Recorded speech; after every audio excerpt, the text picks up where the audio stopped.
Well, good evening, ladies and gentlemen. I am Bruce MacDonald, and this is, in fact, the Talamanca Review. It's 7:51 p.m., and it's Thursday, the 4th of September.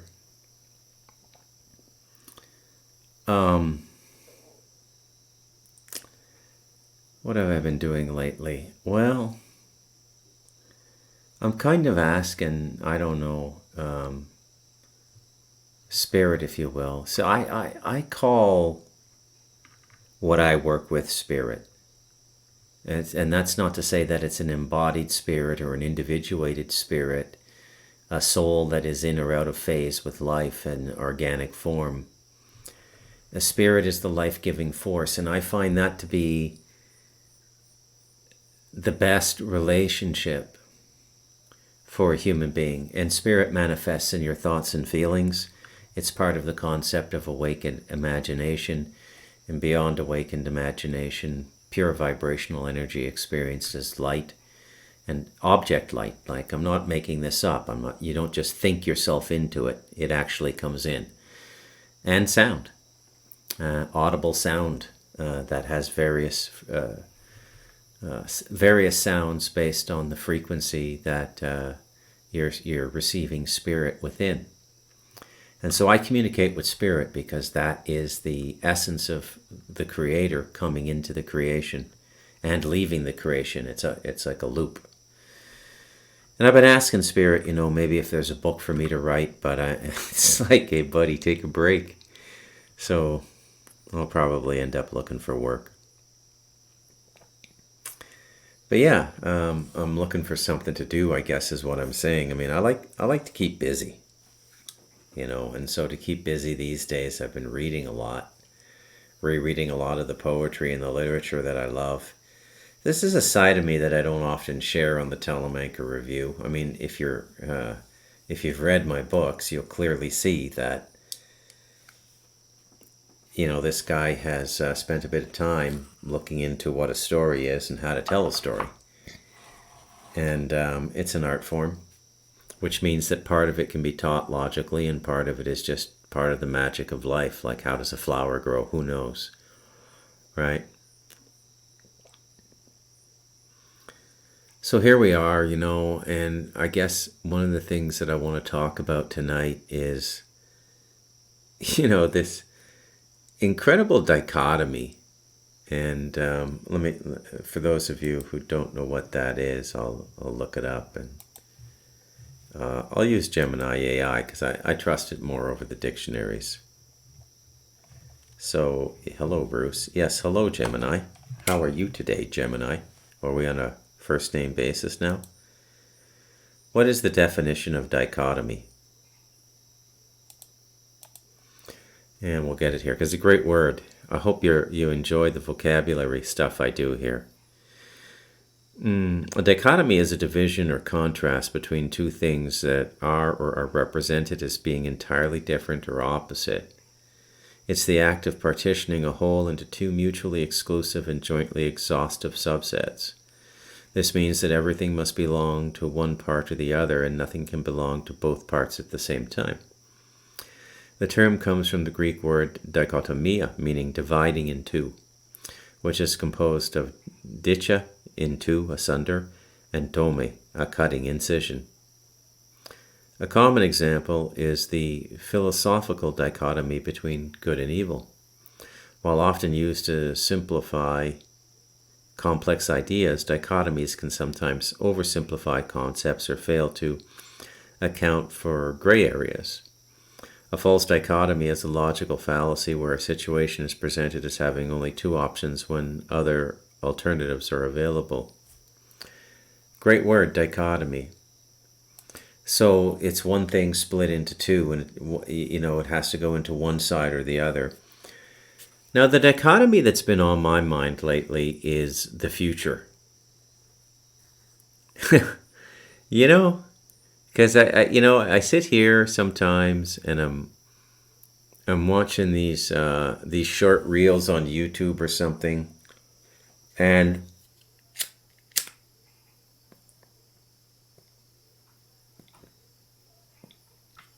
I'm not quite sure where all this stuff comes from, but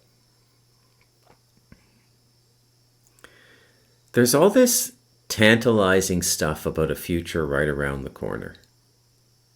An almost unimaginable future. They've been doing this to us for a while now. The head Druidism still functions. It's a functioning world religion. And I watched a lecture by the head Druid. He's an American guy. I think it's like a grandmaster kind of thing.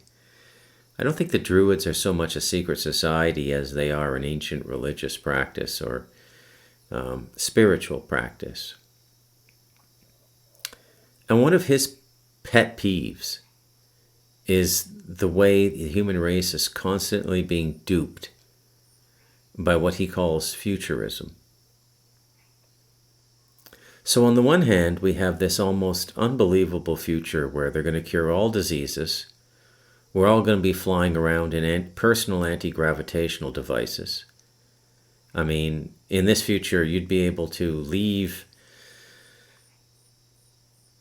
Cincinnati or Arizona and come down and visit me for lunch and go home the same day in your personal flying vehicle, which is anti-gravity and can just jet through the sky, put it on autopilot using GPS, set it to 1,000 kilometers an hour, and you're home.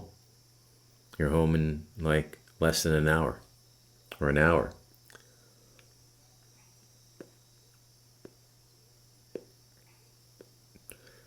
Diseases, I mean, we were hearing this in the late 90s. You know, when the Human Genome Project was the big thing. And what amazes me is how we forget these things. There's no memory in this society. It's a chaotic culture of confusion propagated by two-dimensional information coming from screens. Yeah, listen to me talking like a big shot now because I'm actually reading books again. The truth is, you know, I'm as addicted to anybody to the black screen.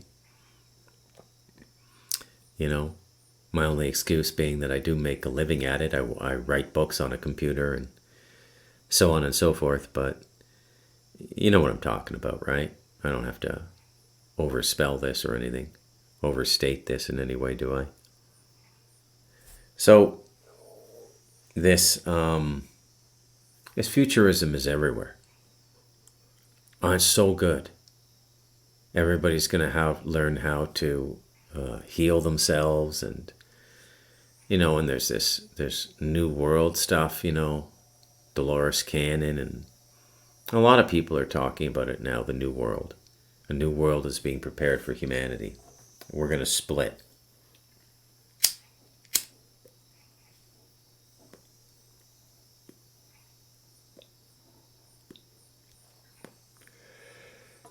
Let me be very frank about this. I don't believe it.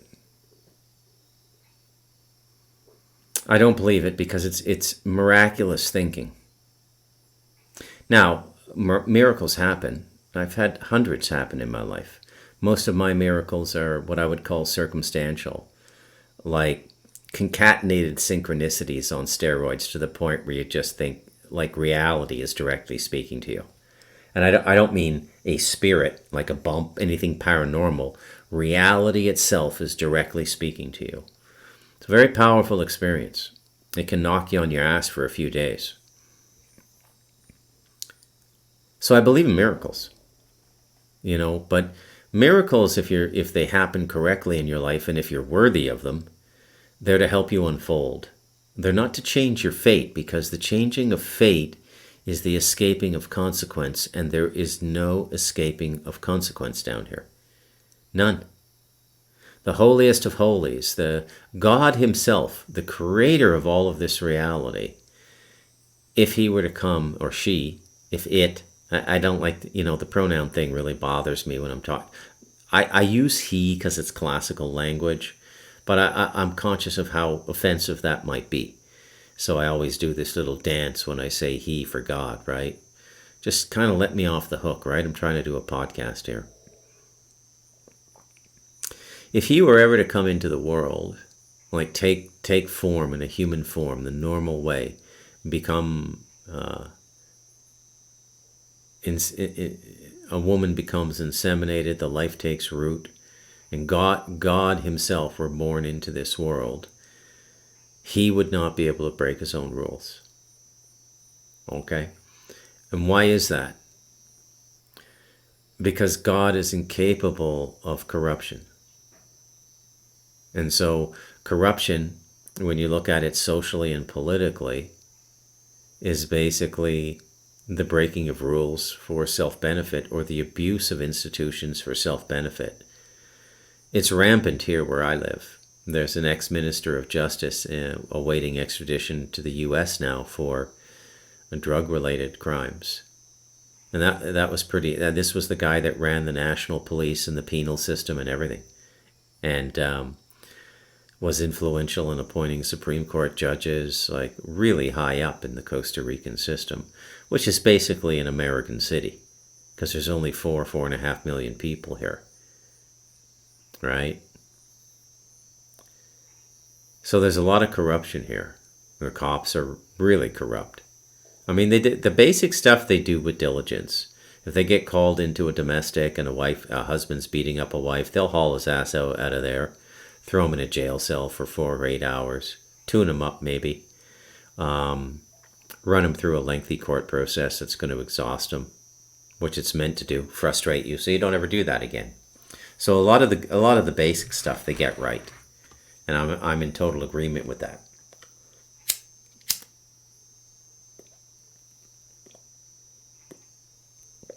But in another sense, they're completely corrupt. So there's no evading consequence down here, because there cannot be any corruption in God's system. Now, at the risk of trespassing upon what some people of various religious leanings might consider blasphemy, I think Christ made a lot of errors. I think he corrupted the system down here to a certain extent, the miracles and all of that sort of stuff.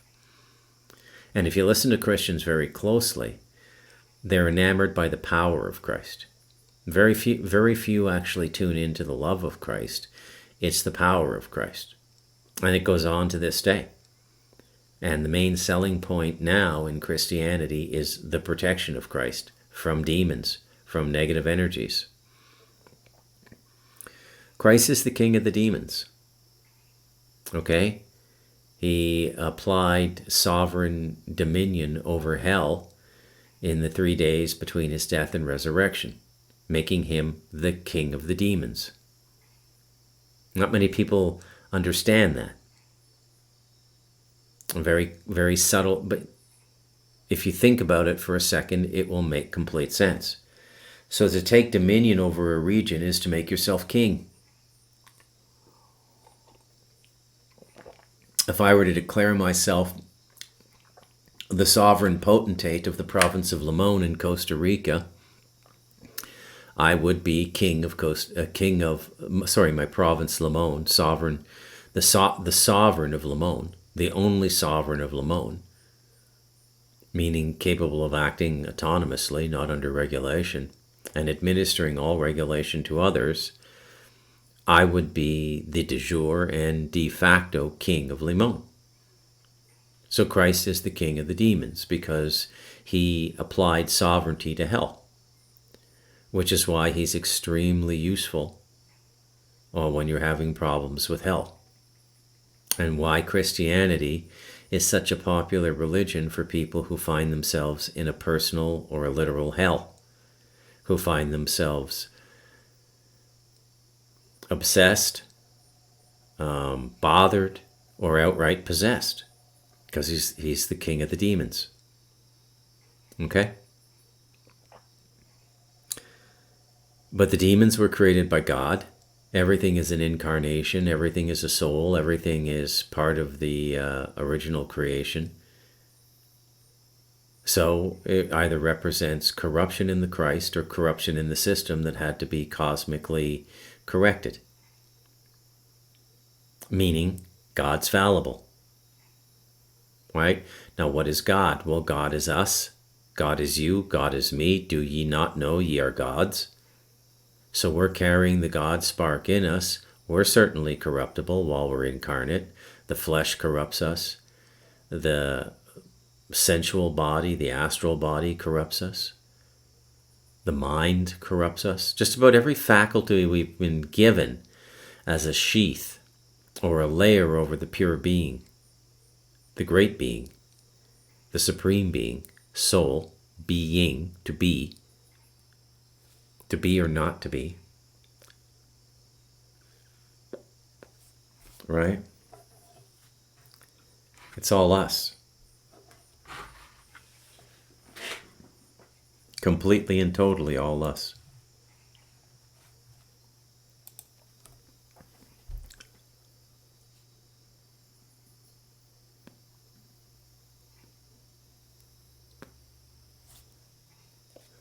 So, the system we live within is collapsing around us, and it's collapsing due to corruption. And the main impetus for that corruption was greed.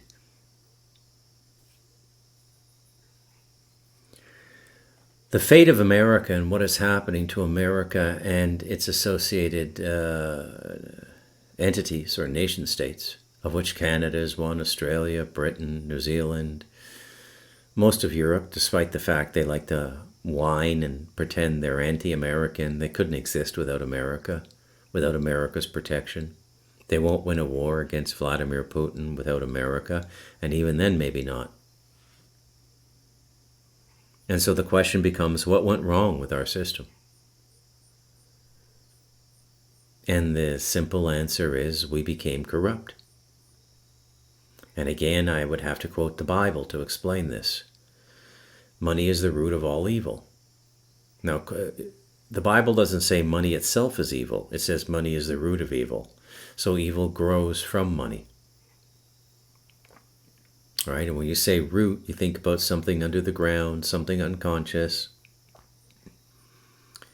And then it grows into something visible. But if the root is corrupt, then the fruit and the tree or the plant is going to be corrupt as well.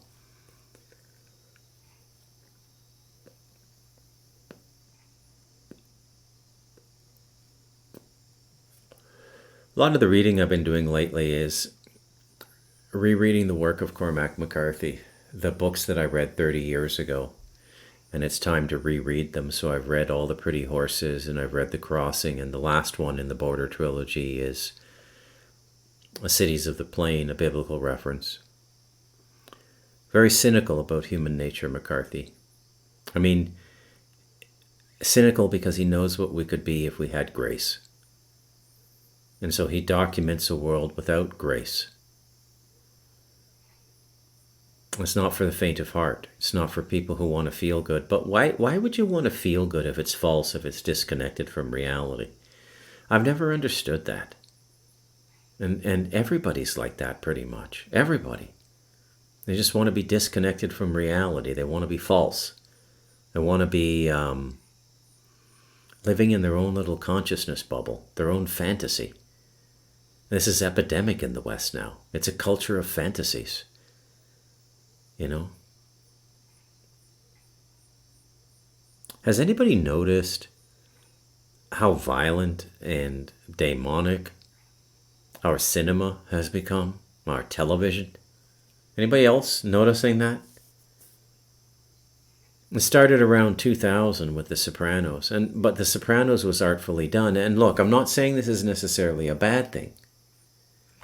There is loads of violence and genocide and murder in the Bible. There's loads of violence, duplicity, deception, and murder in Shakespeare. They're documenting reality, right?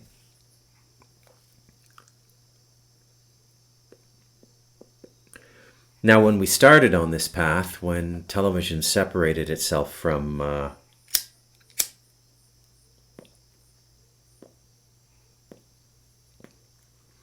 the regulations and strictures of the Federal Communications Commission, the FCC, and associated bodies in other countries like the Canada Radio Television Commission,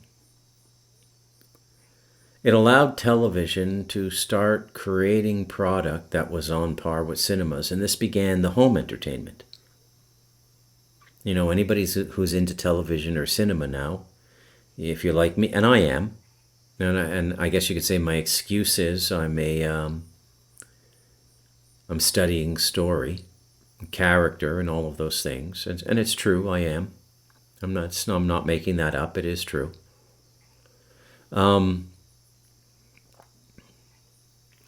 If you're like me, I mean, you've got at least a 52-inch TV. Some people are getting super big TVs now, like 94 inches, 100. You have to mount them on walls. It's home theater because nobody goes to the cinema anymore. And this is another amazing trend too. And this has to do with the 15-minute city and getting people used to staying at home. Now, I have no problem living a 15-minute village because my 15-minute village is a UNESCO heritage site for biodiversity and environmental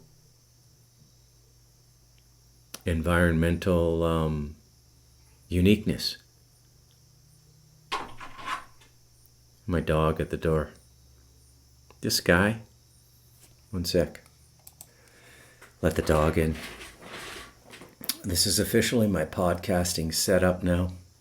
Took me a while to get it right. I had to go and get the right stands for the iPhone and the lighting and the monitor over here. But you capture my whole little bodega office here. And it's a beautiful place to hang out. My meditation sofa back there. Haven't really done a lot of meditation for about 3 weeks. I take breaks. And the reason I take breaks is I think that all learning comes from contrast. You know?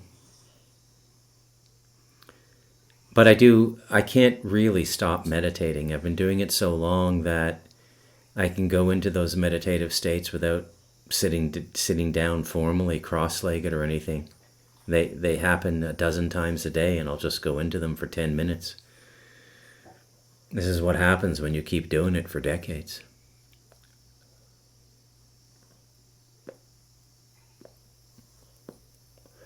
But everything is so violent and stupid now.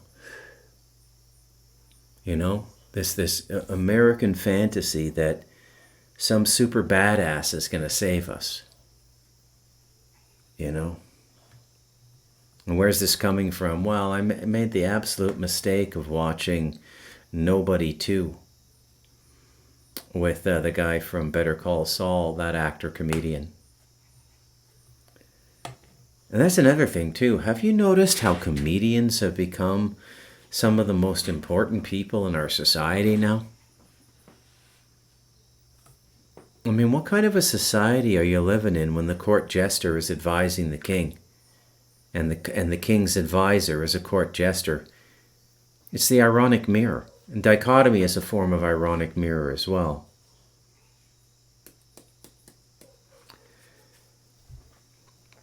So there's this profound dichotomy between this utopian future against the actual reality of what we're living right now, which seems to be the inception of a world war, which, if my understanding is correct, was planned over a century ago. And it's just happening. And I struggle with this. I struggle with why any God would allow this, would allow agents and forces to apply war to us. I don't get it. What's its spiritual purpose? Is it the natural consequence of our state of mind? How are we co-creating these conflicts? Is it all our little sins added up, tabulated, and the result is, oh, we got to go to war? Maybe war and blood reset everything.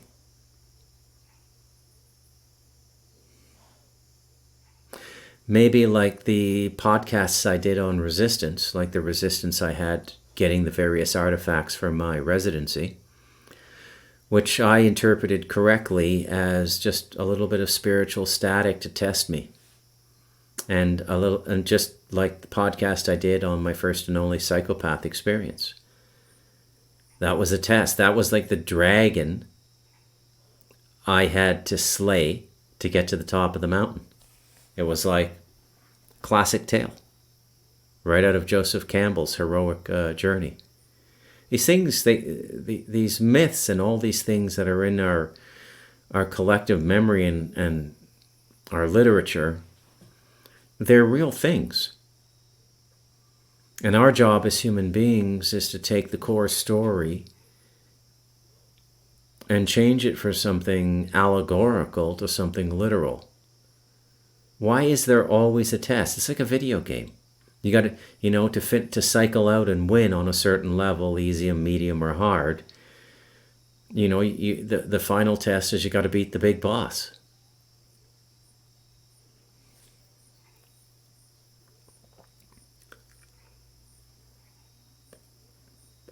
Game of Thrones.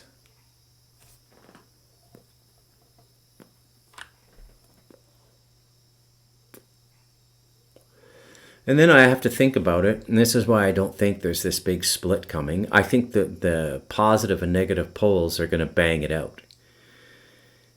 And I think positivity will win, because I think the Age of Aquarius is not going to... It's not going to be as easy for this dark magic to work in the Age of Aquarius, because the vibration is going to change and everybody's going to have a different consciousness, more rooted in knowledge than belief. But we have to defeat this dragon before we go to this new world, and the world's not splitting. I guess you could say in a sense it is, but that split's going to take place on the incarnation grid. It's not going to take place on the earth. It's not like the world is just going to, here's the old earth for the people who want to stab, kill, and rape and exploit each other, and here's the new earth for everybody who's glowing at 100 watts or brighter.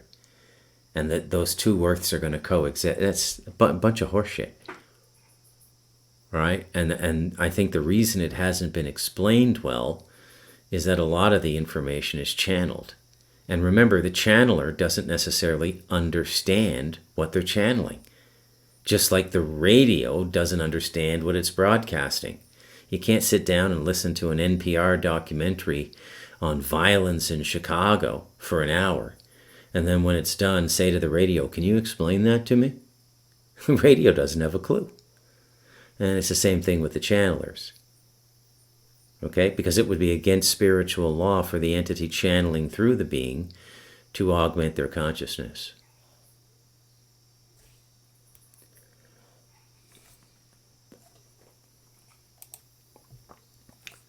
One of the things that a lot of people miss when they're looking at the natural world and contemplating the supernatural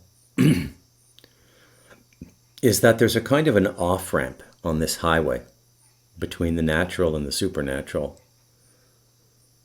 that for some reason human beings always want to take. And that's the space between the natural and the supernatural, which are both expressions of the Creator. The supernatural is just the human consciousness operating at a higher level within the natural realm, and the frequency and vibration of the elevated human consciousness brings events into a greater order. And that explains the supernatural. The supernatural should never be applied. It should be just an incidental effect of your vibration. When you start applying it directly, then you slip back into wizardry, sorcery, and magic. And that's not good. But the off-ramp that we always go off of is the preternatural. And that is a fascinating word too. So you have natural, supernatural, and preternatural. Let's look this up. What does the word preternatural mean? See what our old friend Gemini has to say about this. So the word preternatural means something that is beyond what is ordinary or natural, but not necessarily supernatural. It comes from the Latin phrase praeternaturam, meaning beyond nature. those Romans weren't as dumb as we think they were. Here's a breakdown of its meaning. Exceptional or abnormal. It can describe an ability or quality that is so far beyond the norm that it seems strange or uncanny. For example, a preternatural ability to learn languages, or a preternatural calm in the face of danger. Existing outside of nature. In a more formal or theological sense, it can refer to things that are not part of the natural world, but are also not divine miracles. This distinction is often made in theology to differentiate between the powers of created beings, like demons or angels, and the direct unmediated power of God. While preternatural is sometimes used interchangeably with supernatural, there is a subtle but important difference.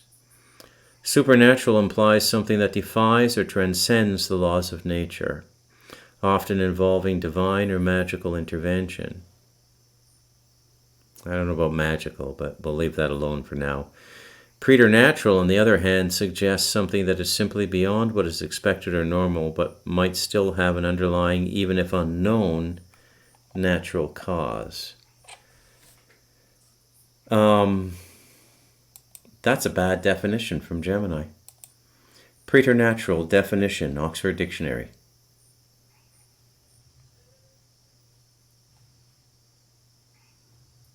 Just give me the Oxford, hang on.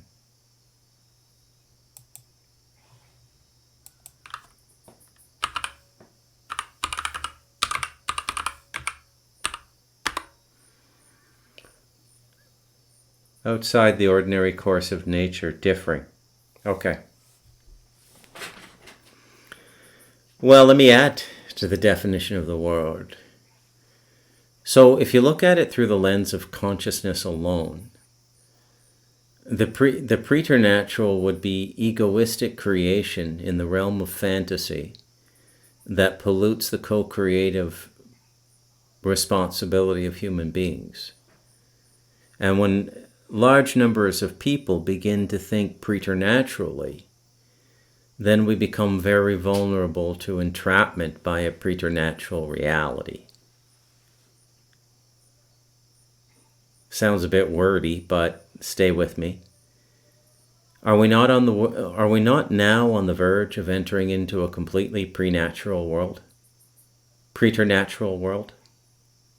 Is that not what the chips and the AI and the virtual reality and the excessive online gaming is all about? The AI girlfriends. Have you guys seen this? The AI girlfriends now?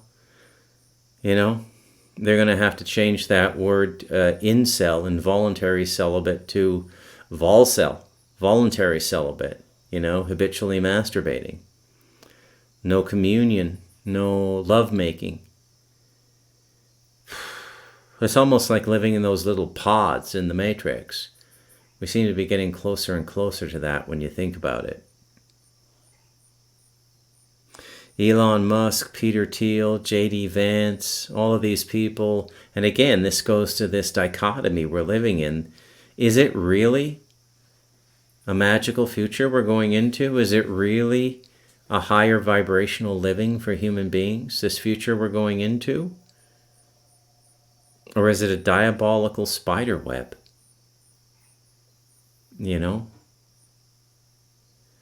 I think the latter. I don't see any real good in it. Well, technology helps us a lot. It's helped me quite a bit. There's no doubt about that. But by and large, no. I don't think that this world we're going into is really that good at all. And so in a sense, we're simultaneously headed toward the most magnificent human future ever, while at the same time living with the fear of complete annihilation and extinction of all sentient life on the planet. You see how that works? Everything stays in balance. Everything has to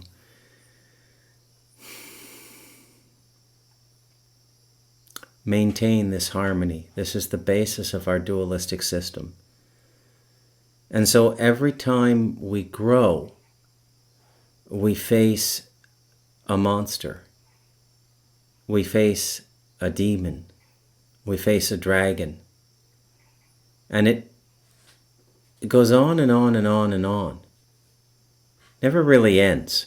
I suppose you could say it ends if you hit fully formed human consciousness, or the realization that you are consciousness and everything else is an artifact or an adjunct to the consciousness.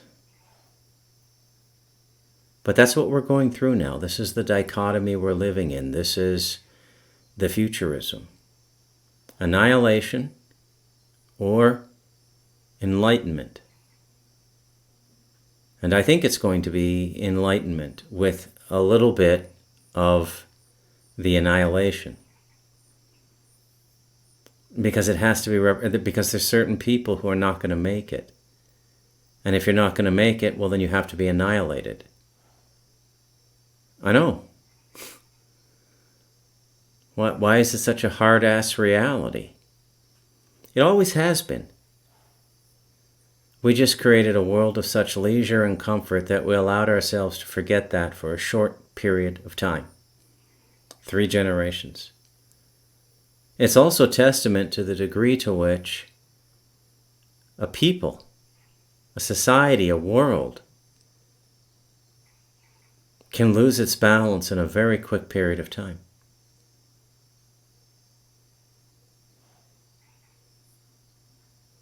I'm Bruce McDonald, and this has been the Telemanker Review.